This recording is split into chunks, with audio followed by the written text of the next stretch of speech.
Online Sanskrit university जिसका ध्येय वाक्य है स्वयमेव मृगेंद्रता यूट्यूब चैनल में आप सभी का स्वागत है।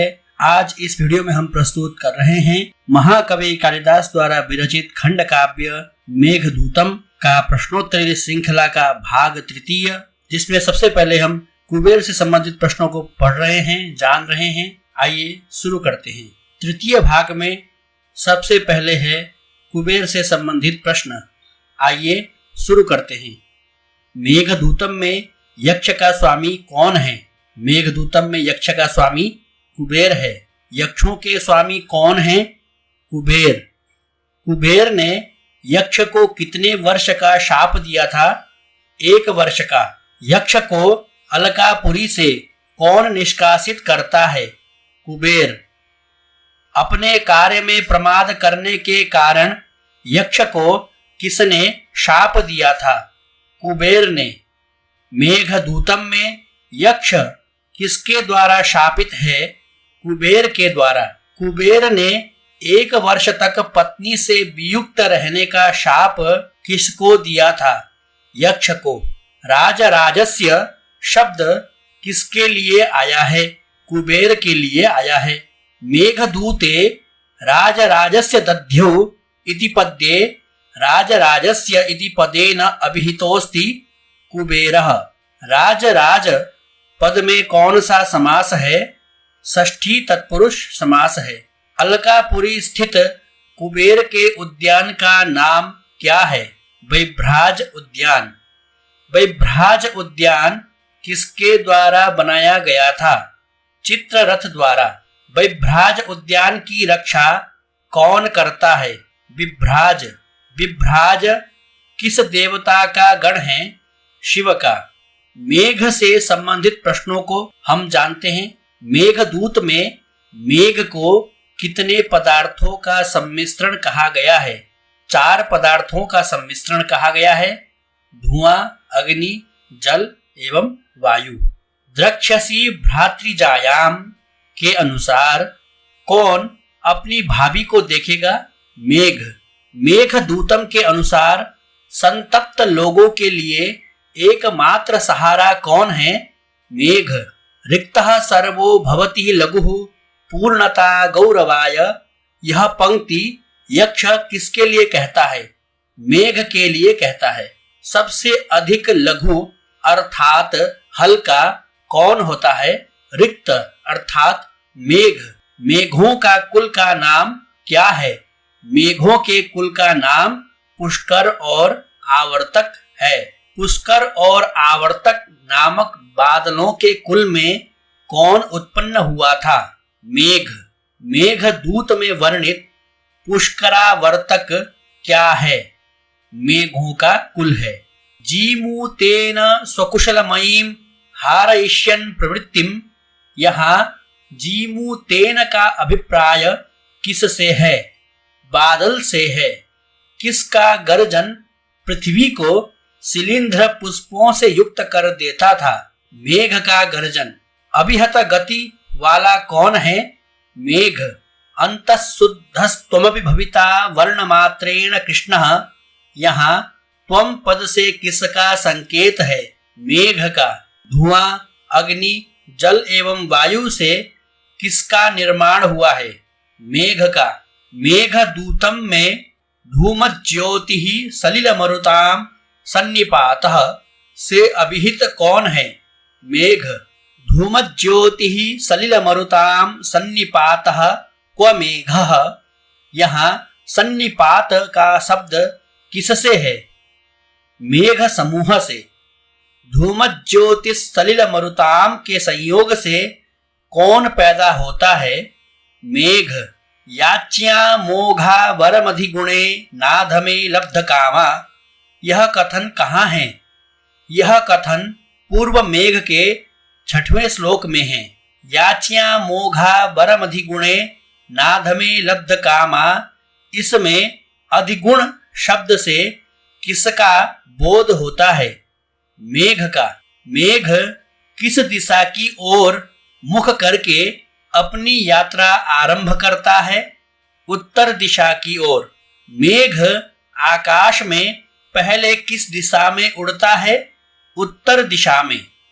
इंद्रधनुष से मेघ की उपमा दी गई है गोप वेशधारी श्री कृष्ण की। मेघ के रंग की किससे तुलना की गई है?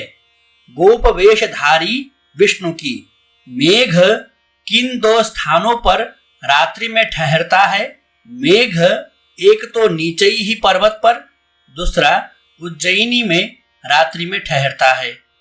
मेघ दूतम का मेघ किसका अनुचर था? इंद्र का। मेघ के बाईं ओर कौन शब्द कर रहा था? चातक। मेघ की यात्रा के समय वाम पार्श्व में किसकी ध्वनि होती है? चातक की। चातक मेघ के किस ओर बोलता है? बाईं ओर। मेघ दूतम के अनुसार कैलाश पर्वत तक मेघ के सहयात्री कौन होंगे? राजहंस। राजहंस कहाँ जाने को उत्सुक हैं?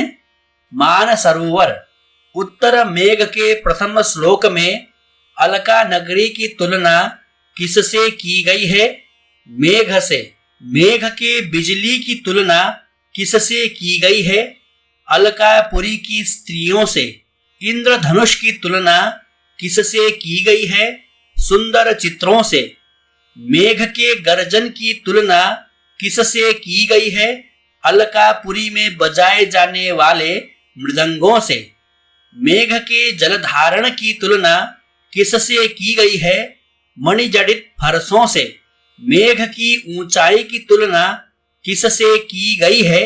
गगनचुंबी शिखरों से। यक्ष से संबंधित प्रश्नों को हम जानते हैं। यक्ष ने किन पुष्पों से अर्घ्य सामग्री तैयार की? कुटज पुष्पों से अर्घ्य सामग्री तैयार की। कुटज अर्थात चमेली पुष्प। कुटज गिरिमल्लिका पुष्प से मेघ को किसने अर्घ्य दिया था? यक्ष ने। आषाढ़ मास के प्रथम दिन मेघ को वप्र क्रीड़ा करते कौन देखता है? यक्ष।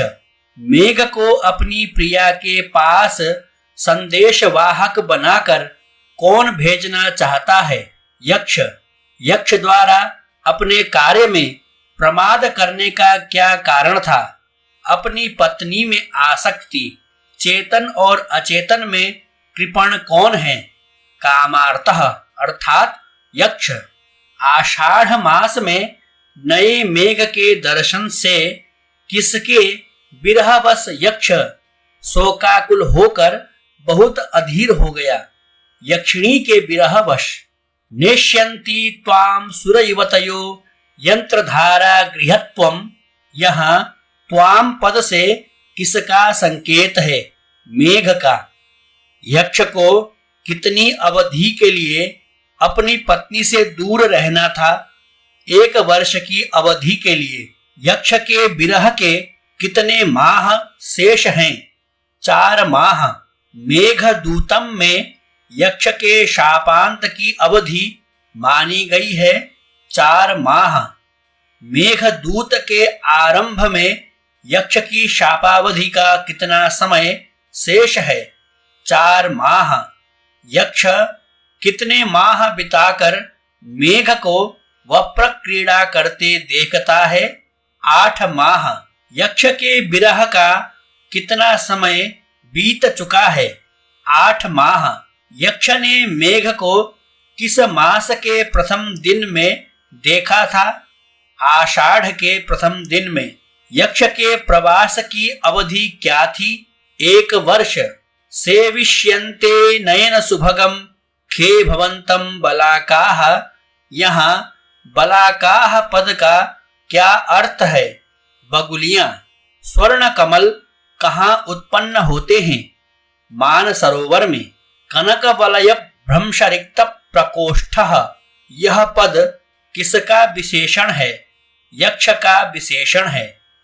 यक्ष का शापांत कब होता है? देवोत्थनी एकादशी को। विष्णु शेषशय्या से कब उठते हैं? देवोत्थनी एकादशी को। यक्ष के शाप की समाप्ति किस दिन होगी? कार्तिक देवोत्थान एकादशी को मेघदूतम में यक्ष के शाप के अवसान का दिन था।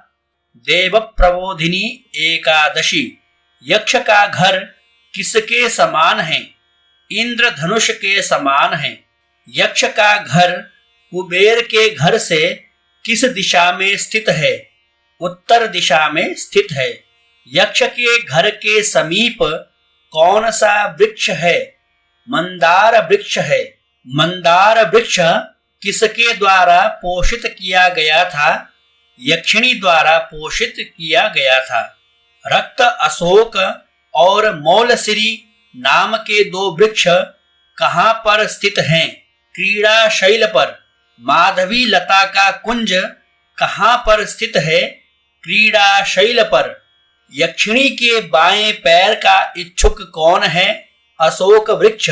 यक्षिणी के मुख की मदिरा का अभिलाषी कौन है? मौलसिरी अर्थात वकुल। यक्ष के द्वार के दोनों ओर किसके चित्र बने हैं? शंख और पद्म के। अलकापुरी में यक्ष के घर में बने क्रीड़ाशैल पर कौन बैठता है? मेघ। यक्ष के घर में क्या पाली गई है? मैना। मेघदूतम की यक्षिणी शाप दिवसों की गणना किससे करती है? पुष्पों से। यक्षिणी विरह के दिनों में कहाँ सोती है? भूमि पर। भ्रातृजाया शब्द किसके लिए आया है? यक्ष की पत्नी के लिए। यक्ष के आवास के सामने का पहाड़ किससे बना है? इंद्र नील मणि से। कालिदास के अनुसार यक्षों की एकमात्र अवस्था क्या है? यौवन। रतिफल नामक मदिरा का सेवन कौन करते हैं? यक्ष। रतिफल नामक मद्य किससे प्राप्त होता है? कल्प वृक्ष से। मेघदूतम के अनुसार अलकापुरी में यक्ष का घर कुबेर के महल से किस दिशा में बताया गया है? उत्तर दिशा में बताया गया है। तो इस वीडियो में हमने मेघदूतम का जो प्रश्नोत्तरी श्रृंखला है उसका तृतीय भाग संपन्न किया। आगे की वीडियो में हम चतुर्थ और पंचम प्रश्नोत्तरी श्रृंखला के साथ उपस्थित होते हैं। तब तक के लिए विदा लेते हैं। धन्यवाद। नमस्कार। We'll be right back.